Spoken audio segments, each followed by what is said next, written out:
Olá, dia 15 de junho de 2026. Graças a Deus, juntos para mais esse momento devocional que Deus nos concede em sua bondade, em sua graça. Temos tratado de algumas perguntas, dentre as muitas que existem no livro de Jó. E hoje o nosso texto está no capítulo 17, versos 1, 2, 3 e depois de 11 a 16. Jó, capítulo 17.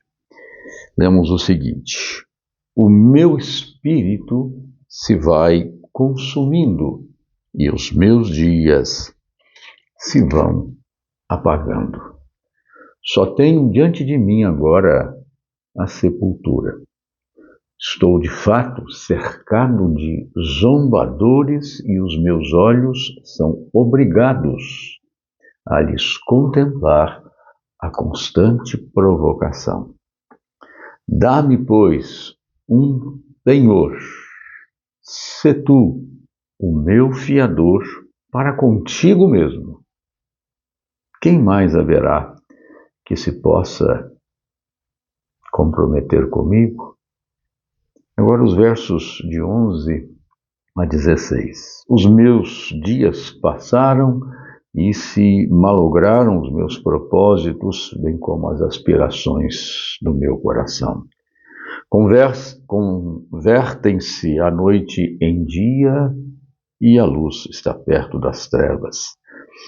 Mas se eu já aguardo a sepultura por minha casa, se nas trevas estendo a minha cama, se ao sepulcro eu clamo, tu és o meu Pai.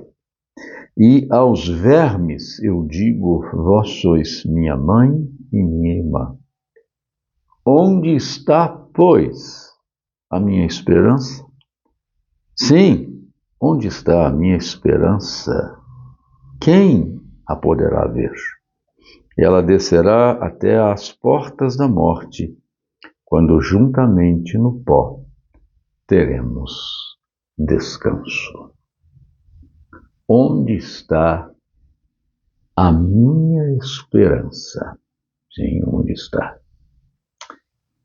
O contexto continua sendo o debate que continua entre, de certa forma, Jó e os seus amigos, que na verdade se tornaram seus acusadores, que é o debate com relação ao pecado e sofrimento numa relação direta entre estas duas realidades. Os amigos acusam fortemente a Jó e Jó se defende, porque de fato ele não é um homem puro diante de Deus no sentido de ser impecável, mas tinha consciência de que a sua vida, a sua conduta era uma conduta honesta, digna e íntegra.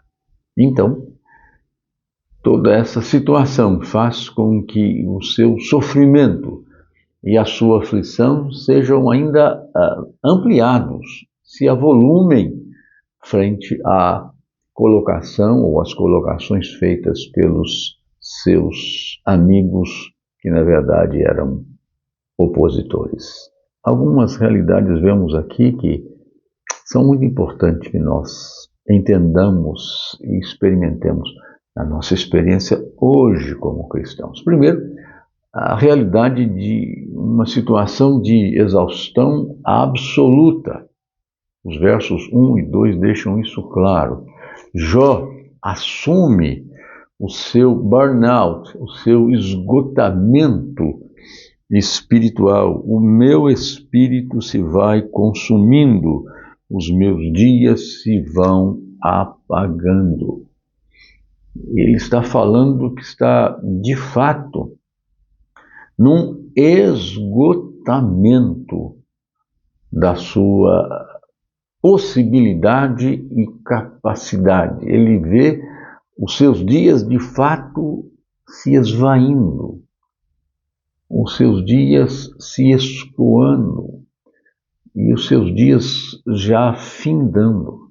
Tamanho o seu sofrimento e o não vislumbre de uma solução, de uma restauração, de uma cura que pudesse acontecer na sua vida.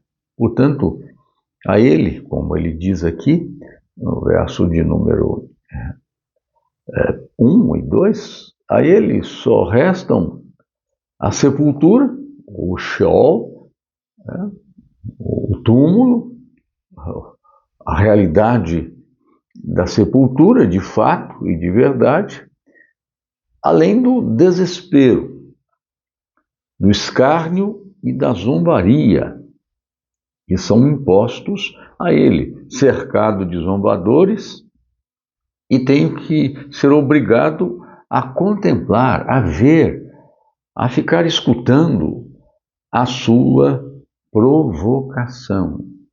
É uma forma quase que de zombaria também. É algo deprimente. Isto levou Jó à exaustão praticamente absoluta. O suporte humano que se poderia ter se mostrava não apenas inútil na figura daqueles que foram visitá-lo, mas mais do que inútil, esse suporte se tornou prejudicial. O segundo aspecto que vemos aqui é que Jó, mesmo nessa condição de exaustão absoluta em que ele estava, ele consegue perceber: ninguém pode socorrê-lo, senão o próprio Deus. Verso de número 3. Dá-me, pois, um penhor, ser o meu fiador para contigo mesmo. Jó então entende, realmente só Deus, ninguém a não ser Deus. Jó, por incrível que nos possa parecer, ele, de certa forma, ainda mantém a fé, porque ele fala, ou apela, clama a Deus e por Deus. Ele suplica para que Deus seja o seu fiador de Jó.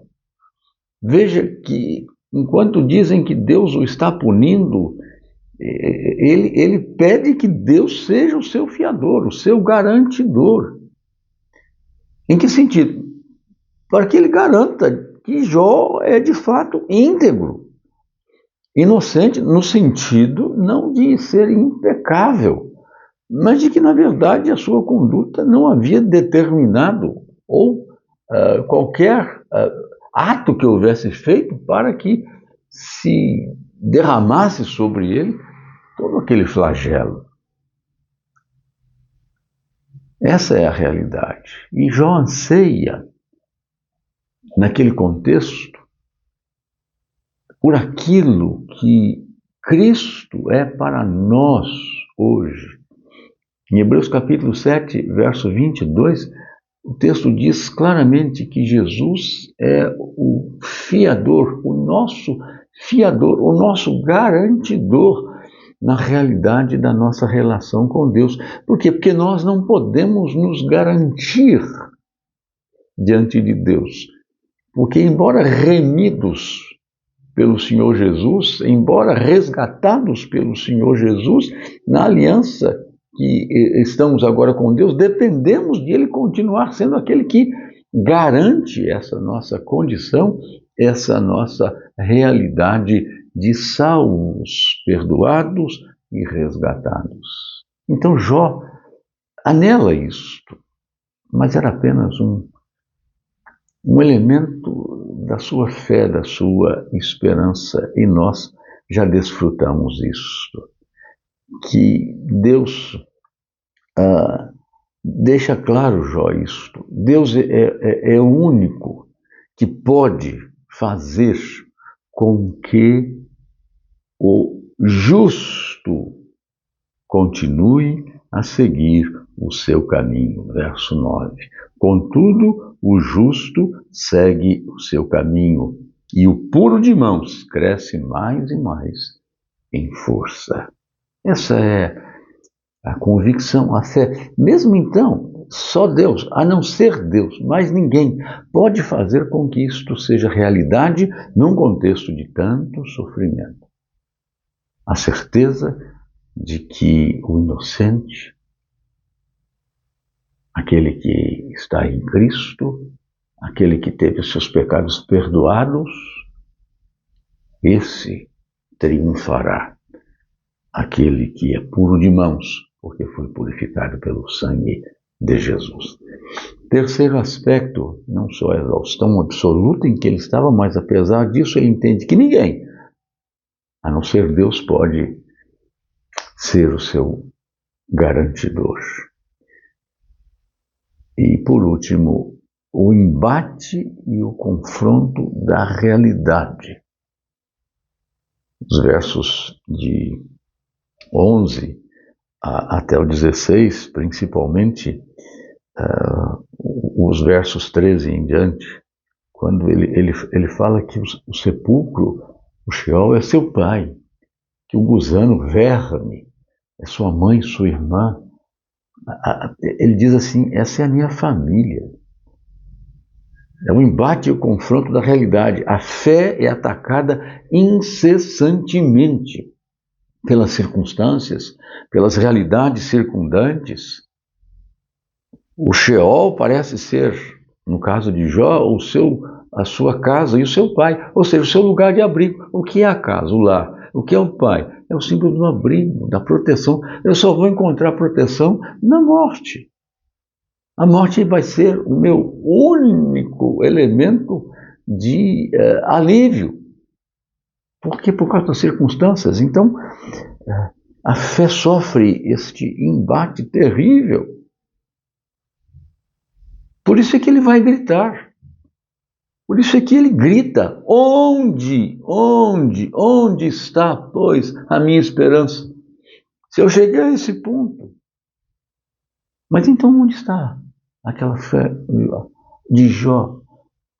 É isso que nós estamos falando. O sofrimento é atroz. E o embate e o confronto com a realidade é muito grande. É terrível. A esperança existe. Ele entende isso. Só que ele precisa ver onde está a minha esperança. Sim, a minha esperança. Quem a poderá ver? Como é que se pode ver a esperança nessa condição? Mas ele vai continuar, porque ele sabe que o justo seguirá o seu caminho com a graça de Deus. E essa esperança de que o Senhor fará com que o justo siga o seu caminho, essa esperança, o acompanhará até a morte. E nós temos essa certeza muito maior do que Jó. Essa certeza que suplanta e supera o pó. Aleluia, louvado seja Deus por isso.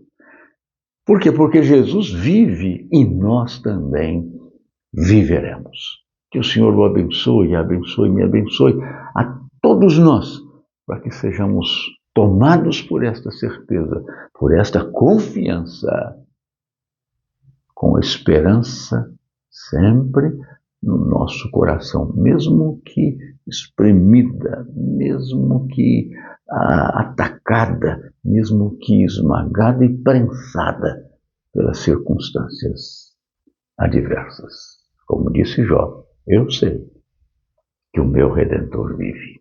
Amém? Amém.